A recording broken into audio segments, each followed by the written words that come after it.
पुणे महानगरपालिका निवडणुकीसाठी दोनही राष्ट्रवादींचा संयुक्त जाहीरनामा प्रसिद्ध करण्यात आलाय। अजित पवार, सुप्रिया सुळे, अमोल कोल्हेंची प्रमुख उपस्थिती यावेळी पाहायला मिळाली आहे। पुणेकरांना बस आणि मेट्रो सेवा मोफत देण्याचं जाहीरनाम्यात आश्वासन आहे। शहरातील 5 कामांना प्राधान्य देणार असं महत्त्वाचं विधान अजित पवारांनी केले। तर नळाद्वारे नियमित पाणी प्रदूषणमुक्त पुणे करणार, शहरातल्या झोपडपट्ट्यांचं पुनर्वसन करणार असे अनेक आश्वासने या जाहीरनाम्यात पाहायला मिळतात। आपल्या पीएमसीच्या अखत्यारीमध्ये भारतरत्न अटल बिहारी वाजपेयी वैद्यकीय महाविद्यालयाला अत्याधुनिक बनवण्याचं काम, स्वतंत्र कर्करोग रुग्णालयाची उभारणी, अत्याधुनिक बर्न वॉर्ड सुविधा, 12,350 सफाई कर्मचारी कॉन्ट्रॅक्टरचे आणि आपले परमनंट धरून तरी देखील वेगवेगळ्या भागामध्ये कचऱ्यांचे ढीग दिसतात। हे आपण पण सगळेजण अनुभवतोय। ते आम्हाला बंद करायचंय।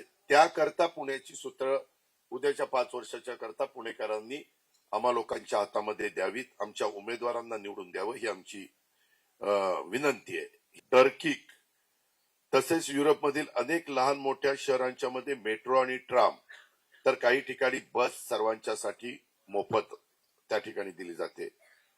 तर आम्ही पण मोफत मेट्रो आणि मोफत बस हा देण्याचा निर्णय घेतो।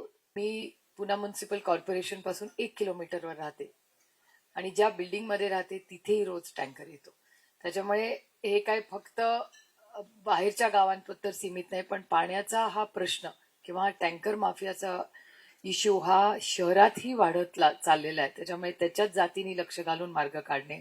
दादांनी जो उल्लेख केला की आम्ही मेट्रो यशस्वीपणे चालू, ह्याची लास्ट माइल कनेक्टिव्हिटी आम्ही पूर्णपणे कटिबद्ध आहोत की पहिल्या 3 ते 6 महिन्यात प्रत्येक स्टॉपचं काम पूर्ण झाल्या लास्ट माइल कनेक्टिव्हिटी जी गरजेची असते त्याच्या जातीने लक्ष घालून त्याचा प्लॅन आमचा पूर्णपणे तयार आहे। लोकशाही मराठी ऐका, पहा, जागरूक रहा।